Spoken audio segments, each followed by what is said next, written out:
강일이 형제의 귀한 부름을 받고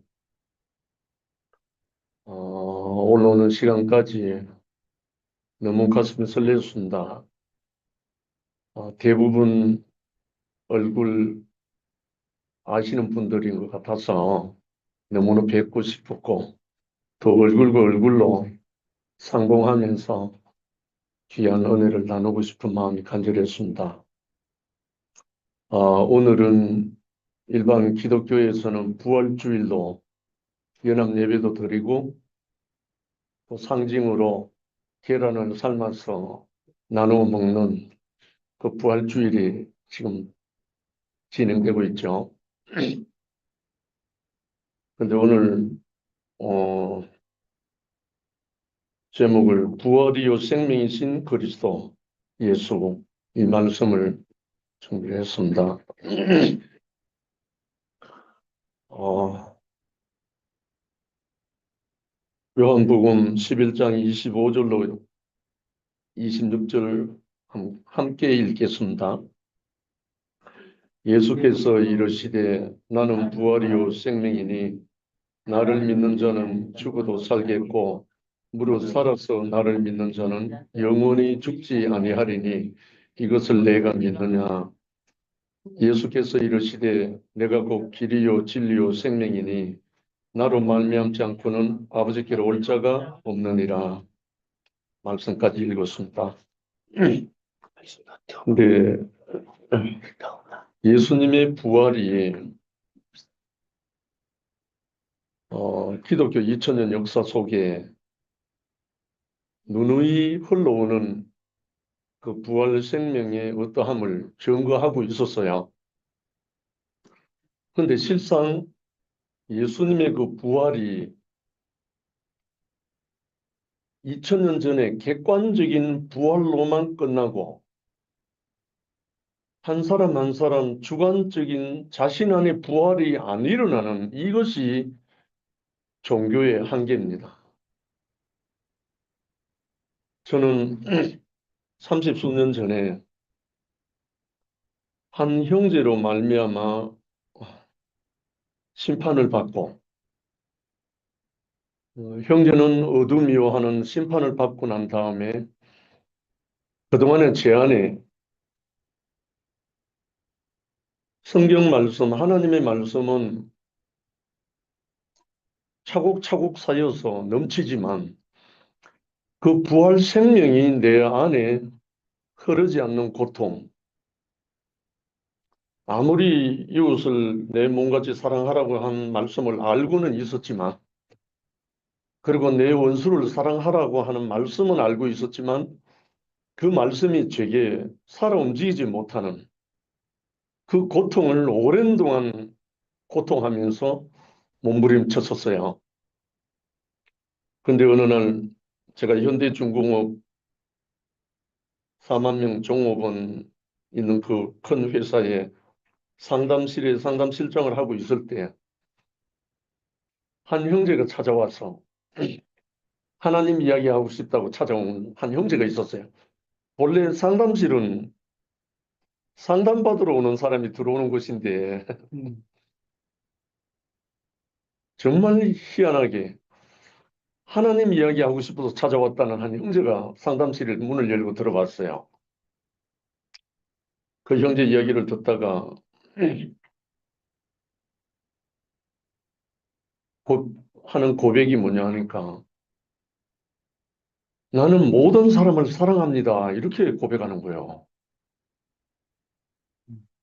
모든 사람이 나와 같이 되기를 원합니다. 이렇게 말하는 거예요. 제가 기독교 생활 3대째 내려오는 기독교 가정에서 태어나서 생활했지만 이런 사람 처음 만났거든요. 그때. 나를 가르친 신학교 교수님도 있고 은사자들 수많은 사람들도 다 있고 했지만 자기는 모든 사람을 사랑합니다. 여러분이 다 나와 같이 하나 되기를 원합니다. 이 말을 하는 사람 한 사람도 못 만났어요. 근데 한 형제가 아무것도 아닌 한 형제가 제 앞에 그 말을 하는 거예요. 그래서 너무너무 신기해서 혹시 교회 나가십니까? 이래 물었어요. 교회 안 나간대요. 띠용 됐어요. 그럼 성경 아십니까? 성경 모른대요. 응? 나중에 알고 보니까 당신이 나가는 그런 교회는 안 나가고 당신이 알고 있는 그런 성경은 저는 모릅니다. 이런 뜻이 있어요. 그러고 난 다음에 제가 하도 그 형제의 말이 너무나 신기해서 다른 말로 정말 아름다운 모습으로 보여서 아멘 아멘 하고 간증을 들었어요. 근데 아멘도 하지 말고 들으래요. 갈수록 퇴사해요, 퇴사. 난 그런 사람 처음 만났거든요. 그래서 아멘도 못하고 그냥 고개만 끄덕하고 있었어요. 그런데 한참 있다가 손가락질을 하면서 형제는 어둠이요. 눈앞이 노래졌어요. 갑자기. 제가 어디 가도 전도 왕이고 어디 가도 말씀은 다 차가 있기 때문에 말씀 전하는 복음 전하는 전도자였습니다. 그런데 나보고 그랬으니까 제가 몸둘 바를 모르는 너무나 쪽팔렸어요. 부끄러워졌어요. 갑자기. 나보고 어둠이라는 사람이 있다. 그래갖고 조용히 묵상하는데 이야 제 안에서요. 그럼 네가 빛이 가. 제 안에서 자문이 나왔어요. 그럼 네가 빛이 가. 아니, 내가 빛이라고 할 수가 없는 거예요. 왜? 이 형제 앞에서 내가 빛이라고 할 수가 없는 거예요. 그런데 그때 제 안에서요. 아, 내가 어둠이 맞구나. 어둠이 맞구나 하고 내가 시인하는 마음이 일어났어요. 그런데 이상하게 시인하는 그 순간 마치 캄캄한 동굴 속에 있다가 하늘빛이 들어오는 그 광경이 펼쳐지듯 제 앞에 펼쳐지는 거예요. 갑자기 상담실 안에 앉아 있는 거예요, 지금은. 근데 그때부터 이 형제가 자기 간증을 하기 시작했어요. 그래서 그때부터 이 형제가 저보다 나이가 한 살 작은데 이 형제 손을 잡고 출퇴근을 했어요. 그때부터. 너무 좋아서. 제가 한 건 아무것도 없어요. 이 형제의 어둠이라는 심판을 받고 난 다음에 시인하고 아, 내가 어둠이 맞구나 한 것밖에 없어요. 그밖에 한 게 없는데 그때부터 저는 완전히 다른 사람으로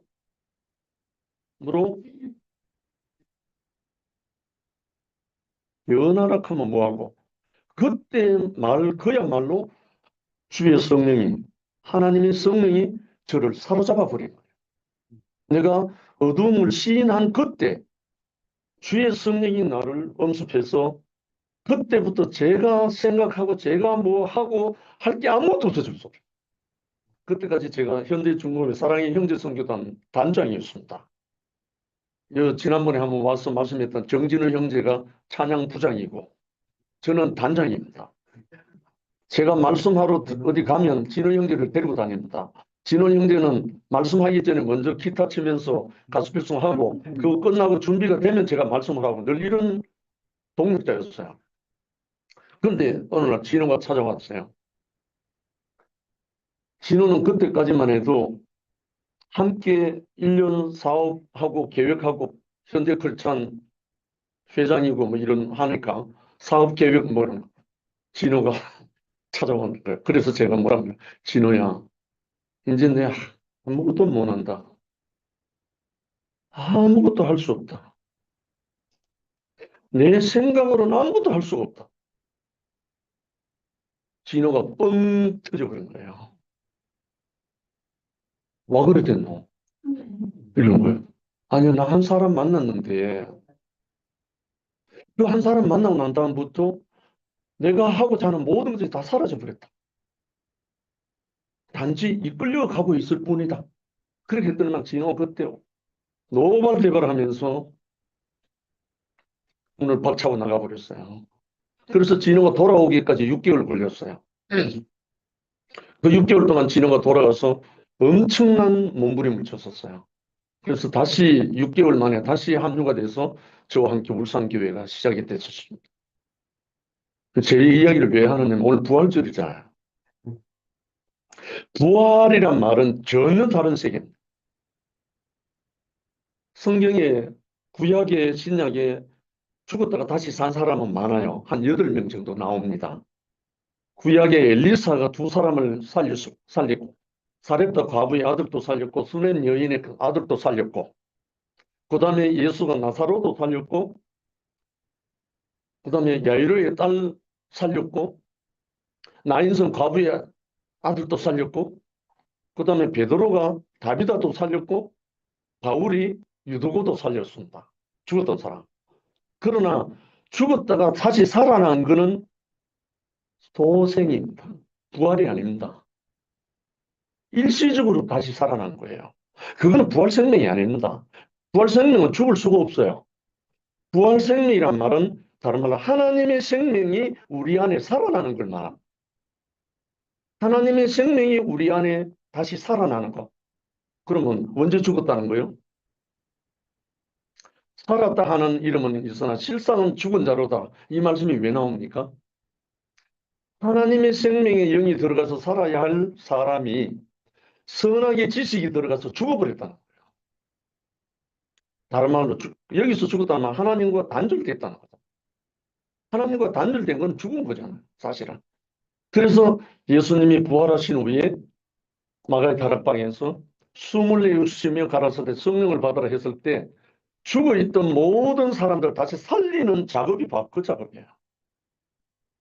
그래서 제가 이 한 형제로 말미암아 형제는 어둠이라는 심판을 받고 난 다음에 그 형제 앞에 내가 무릎을 꿇게 됐고 아 내가 어둠이었구나 하고 시인하는 순간 그 생명의 영이 제게 덮쳐버린 거예요. 그게 그리스도의 영입니다. 이 성령이 들어오고 나니까 그 다음부터는 제 생각, 제 뜻, 제 계획 필요가 없어졌어요. 그냥 이끌려가는 거예요. 그때부터 제가 새벽에 일어나면 기도하고 물 한 잔을 먹어도 기도하지 않으면 못 먹고 금식기도, 철학기도, 사상기도, 무슨 기도, 구국기도 모든 기도에 매달렸던 사람. 그런데 그 후로 제가 어둠을 시인하고 난 다음부터 기도가 어떻게 된지 알아요? 살아 숨쉬는 존재가 되어버린 거예요. 우리 다 아시죠? 신앙생활 해보신 분은 쉬지 말고 기도하라 범사에 감사하라 항상 기뻐하라 이 말씀 아시잖아요. 생명의 영이 우리를 사로잡기 전에는 아무리 해도 그거 안 됩니다. 제가 경험했어요. 그런데 생명의 영이 우리를 주관하기 시작하시면 우리는 눈을 뜨고 있어도 기도하고요. 우리는 잠을 자도 기도하게 돼요. 저는 밥을 먹을 때 꼭 기도하고 밥 먹었잖아요. 그런데 이 형제 만난 후에 현대 중공업 급식 식당이 2,000명 수용하는 식당이 36개예요. 그 식당에 올라가서 밥을 먹을 때 기도하고 먹어요. 그런데 이 형제 만나고 처음 함께 밥 먹으러 올라갔는데 마주 앉아서 식판을 앞에 두고 갑자기 제 고민이 생겨버렸어요. 갑자기. 전에 같으면 그냥 기도하고 밥 먹으면 되는데 이 형제 앞에서 내가 기도하려니까 뭔가 찝찝한 거예요. 갑자기. 이건 이상한 거예요. 그냥 쭈삣쭈삣 하고 하니까 이 형제 먹읍시다. 이러는 거예요. 그래, 그만 듣고 참 기도하지 않고 그냥 터먹었어요. 처음으로. 제 철 들고 기도 안 하고 밥 먹은 건 처음이에요. 밥 먹고 내려와서 이 형제가 상담소에서 뭐라고 물었나 저한테 질문을 했어요. 형제, 숨 쉴 때마다 기도하십니까?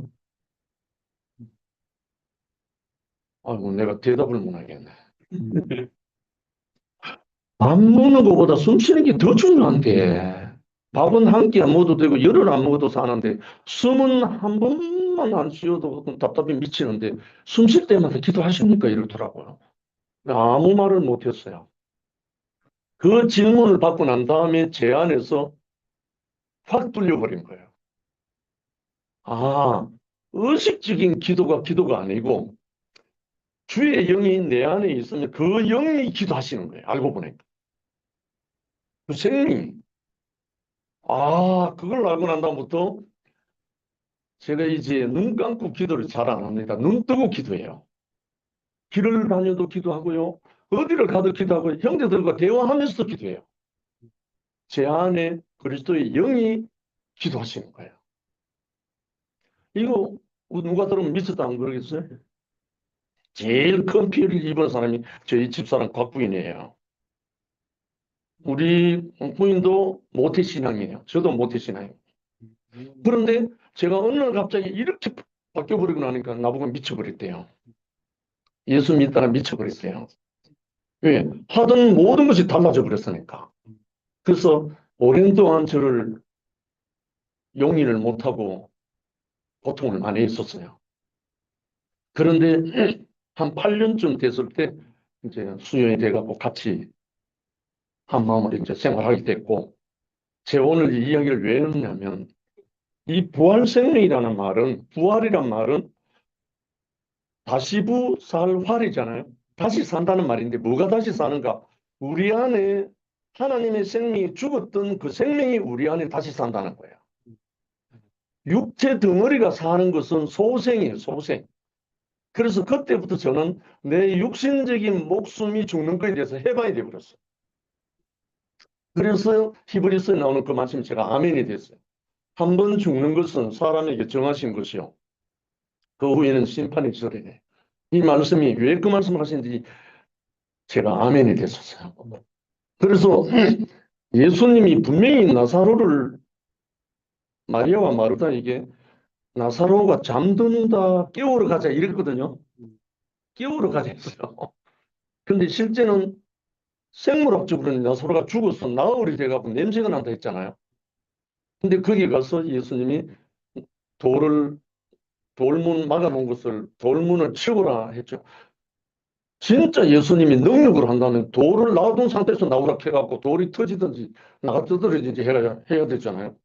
근데 돌을 치우라 했어요. 그래 놓고 나사로에 나오노라 했어요. 그러니까 나사로가 걸어 나왔단 말입니다. 그래 놓고 예수님 또 한마디 해요. 나사로 수군을 풀어줘라. 수군을 풀어, 그건 왜 예수님이 안 하시고 그 있는 형제들에게 풀어줘라 했는지 모르겠어요. 그 비밀이 있어요. 형제들이 풀어줘야 돼요. 형제들이 풀어줘야 형제로 걸어 다닐 수 있다는 거예요. 그게 사울이 회심하고 난 다음에 안디옥의 아나니에게 가서 안수받고 비늘이 벗겨지고 눈을 뜨게 된 거랑 똑같은 거예요. 결국은 우리는 형제의 연합이 없이는 몸이 건축되지 않는다. 연합이 된다. 그래서 오늘 부활절, 제가 처음에 상일 형제 부름을 받았을 때는 부활절 생각도 안 했어요. 그날이 부활절인 줄 생각도 안 했고. 근데 어제 구미에 있는 박주백 자매가 부름이 있어가지고 우리 최종현 목사 부부하고 은정 자매하고 같이 어제 선례를 하고 왔었어요. 거기 갔는데 이 박주백 자매가 성당에도 지금 다녀요. 다니면서 우리 대구에 오신다고요. 오후 2시에. 아주 오픈된 마인드예요. 그러면서 여러 가지 이야기를 하는데 지난 주간에 고난 주간 있잖아요. 오늘이 부활주일이니까. 그 이야기를 쫙 하는데 거기서 제가 오늘 드릴 말씀이 대충해지는 거예요. 그전에 제가 준비를 안 해요. 제가 어디 가서 준비를 이제 아무것도 안 합니다. 왜 안 하느냐? 내가 준비하는 안 되는 거예요. 내가 준비하면 안 되는 거예요. 주시는 걸 받아야 돼요. 그래서 어제 저녁에 순회 중에, 어제 낮에 순회 중에 봄비 맞아가면서 구미 금오산 밑에 저수지 산보를 하면서 교통하면서 하는데 딱 주신 거예요. 그 교정을. 예, 부활에 대한 생각, 부활 생명인 거예요. 뭐 오늘 다 하려고 다 적어온 건 아닙니다. 뒤에 거는 여러분들이 다 참고하셔서 하시고 오늘 집중은 예수가 누군가, 그러면 예수의 부활이 뭔가 이것만 조금 하려고 합니다. 예수님의 부활이 예수님의 부활이 내 부활이 안 되면 꽝이에요, 꽝. 우리가 평생 예수를 믿고 평생 그걸 한다 하도 예수의 부활이 내 부활이 안 되면 허당이에요, 허당. 제가 이 경험했기 때문에. 그래서 제가 한 형제를 만나서 심판받고 다시 태어나고 난 다음부터 이 생명이 오고 나니까 그때까지 사랑할 수 없었던 사람들, 원수, 미운 사람, 사라져버렸어요. 사라져버렸어요. 왜? 그때부터는 내 안에 선악으로 인한 내 안에 있는 어떤 생명이 아니고 그가 내게 불어넣어 주신 그 생명이 나로 말미암아 살게 하시니까 내가 미워하고 자식할 자격이 없는 거예요. 자격이 없는 거예요. 너무 이상하잖아요. 특히 제가 대구교회 생활에서 형제들로 말미암아 죽임당하는 것이 한 서너 번 있습니다. 그런데 그때마다 나를 죽고 다시 살게 하시더라. 그 형제가 잘못이 아니고 어떤 사람에게 내가 미움을 받을 만할 때 되면 미움 받는다는 말은 내 안에 미움 받을 만한 무엇이 살아있는 거예요. 그것이 발견이 되는 거예요. 아, 한 형제가 밤에 전화가 와서 죽일 놈 살릴 놈 하더라고요. 자, 세상 사람이 아니고 우리 교회 형제예요. 그런데 그 말을 딱 듣는데 아, 내가 안 죽은 게 있었구나. 그것이 인식이 되니까 아, 형제, 내가 미안하다. 아마 내가 덜 죽은 모양이다. 안 죽은 모양이다. 미안하다. 그러고 난 다음에 그 형제도 살고 나도 살고 다 살아남았어요. 이런 건 한 세 번 정도 있습니다. 희한한 게 그럴 때마다 저를 다시 새롭게 하고 더 정결케 하고 더 아름답게 하고 이게 무슨 생명이냐면 부활 생명인 거예요. 언제부터 우리가 자라느냐면 부활 생명이 오고 난 다음부터 자라는 거예요. 참 희한하잖아요. 어머니 모태 속에 있을 때 10달 동안도 자라잖아요. 자기는 모르지만. 그러나 태어나고 난 다음에는 자기가 조금씩 조금씩 의식하면서 자라요. 그 차이예요. 이것을 경험하면서 여기 아주 믿음의 선배고 보내신 혜정의 누님부터 시작해서 우리 누님들이 다 계시는데 정말 이 예수를 누군가를 알고 나니까 너무너무 영광스럽고 너무너무 쉽고 너무너무 행복하고 너무너무 아름다운 인생을 하나님이 빚으셨다는 것을 실감하는 거예요.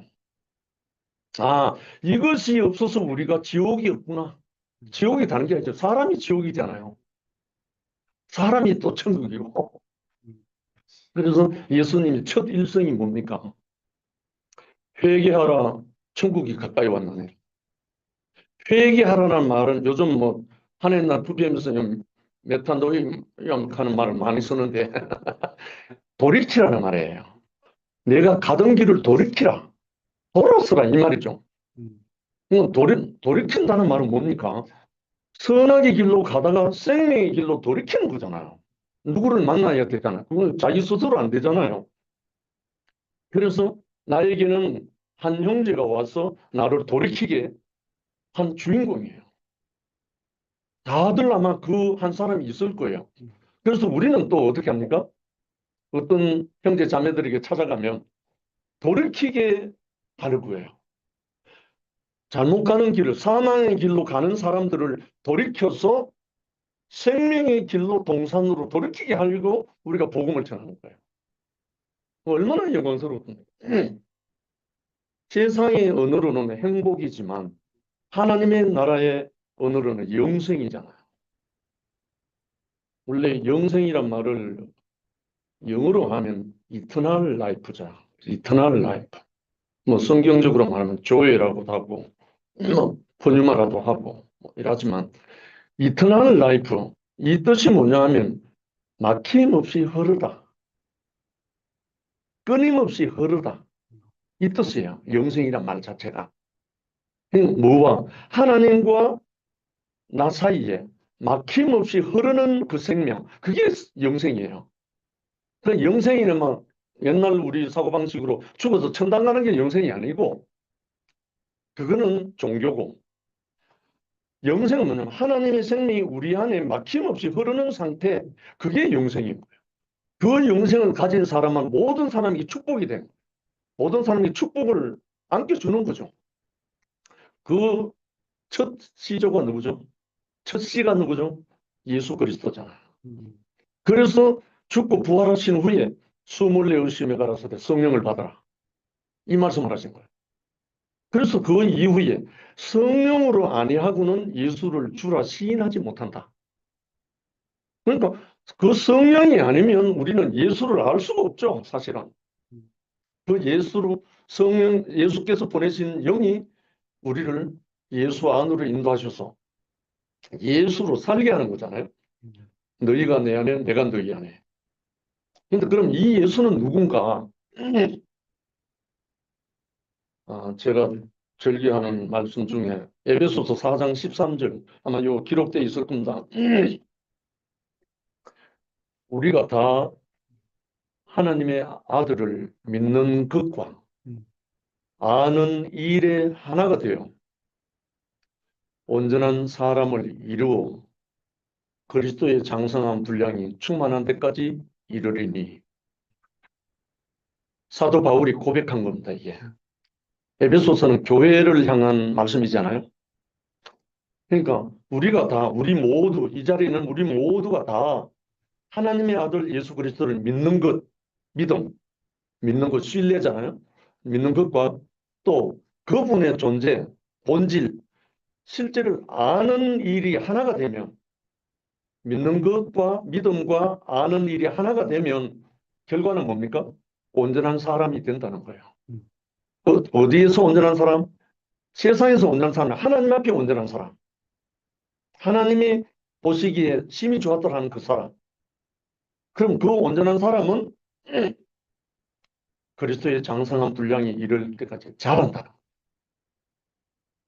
야, 바울이 어떻게 이렇게 표현을 했는지 정말 탐복할 일이에요. 우리 보통 대구교회 복음을 들은 사람들 치고 이 말을 안 한 사람 별로 없거든요. 나는 아무것도 아니고 아무것도 없고 또 하나 있죠. 아무것도 할 수 없다. 이 말을 하죠. 그 거짓말 하지 마라 그래요. 그런 거짓말 정말 하지 마라 그래요. 왜냐? 하나님이 없으면 그렇게 된다 이거예요. 하나님이 없으면 아무것도 아니고 아무것도 없고 아무것도 할 수 없다. 하나님 없으면 하나님의 영이 없으면 그렇다는 거예요. 그러나 빌립보서 하는 말씀 내게 능력 주시는 안에서 모든 것을 다 할 수 있다. 내게 능력 주시는 자 안에서 모든 것을 다 할 수 있다. 이게 누가 말합니까? 사도 바울이 한 말이에요. 다른 말로 두 가지 OX 하나는 곱표고 하나는 공표인데 하나님 앞에 우리가 붙들려 있는 사람은 하나님이 쓰시는 대로 다 할 수 있는 거예요. 아멘 하십니까? 네. 하나님께서 쓰시면 다 할 수 있는 거예요. 그런데 하나님이 없으면 아무것도 아니고 아무것도 없고 아무것도 할 수 없죠. 맞죠?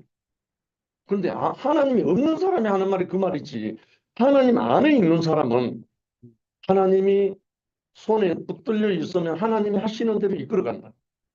그건 내 주관, 내 어떤 부분이 아니죠. 그래서 저도 피조물의 운명은 명명백백하게 증거합니다.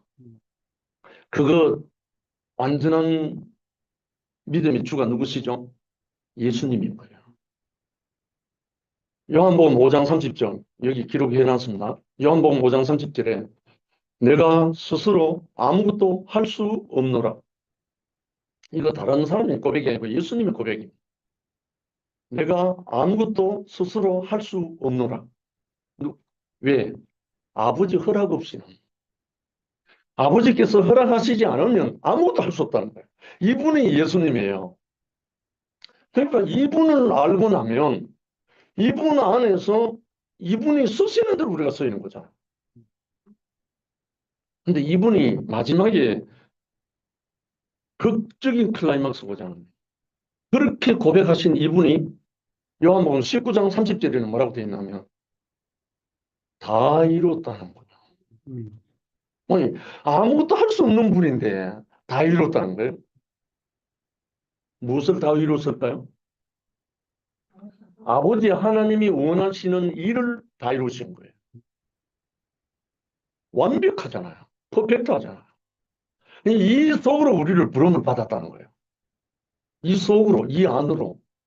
그러니까 우리가 예수 그리스도를 증거하는 것은 곧 나를 증거하는 거예요. 예수 그리스도를 증거하다 하다 보면 내 자신이 드러나요. 왜? 너희가 내 안에, 내가 너희 안에. 할렐루야. 이 안에서 우리는 같이 발견되고 더욱 드러나서 나 자신을 통해서 아버지가 증거되는 거죠. 예수가 증거되는 거고. 그래서 오늘 특별히 부활절이라서 이 예수의 부활, 객관적인 2000년 전에 예수의 육체적인 부활에 머물러 있지 말고 그 예수의 생명인 그리스도가 우리 자신 안에 부활하는 것. 이 부활 생명이 곧 그가 보내시는 성령입니다. 그의 성령이 우리와 함께 하시면 그 성령께서 당신이 원하시는 모든 것을 우리를 통해서 이루신다. 이 세계를 누리다 보니까요. 형제에 대해서 손댈 일이 없고 한마디로 형제에 대해서 남을 없는 거예요. 왜? 아버지께서 알아서 하실 일인데 단지 우리는 우리가 가는 길에 대해서 우리가 증거하고 살려내고 우리 발걸음을 행진하면 되는 거거든요. 그리고 예수님이 인자의 살을 먹지 아니하고 인자의 피를 마시지 아니하면 너희 안에 생명이 없느니라 했었습니다. 분명히 우리 시쳇말로 살과 피가 된다 먹어라 이런 말 하잖아요. 이걸 잘 들어라. 이게 살과 피가 된다 이 말 보통 하잖아요. 그 말과 일맥상통하는 말이에요.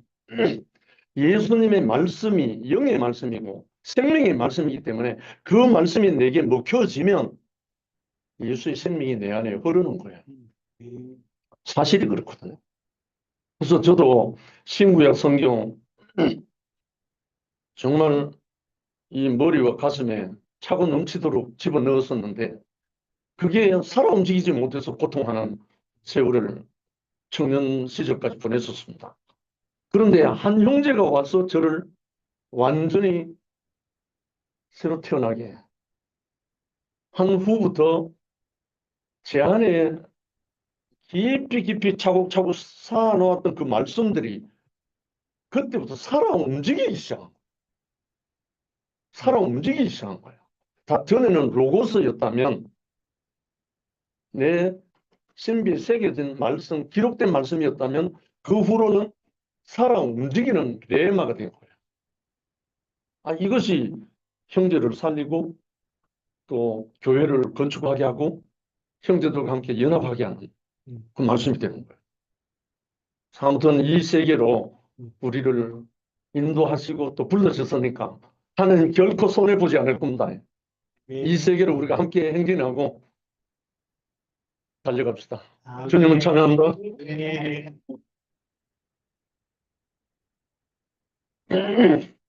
그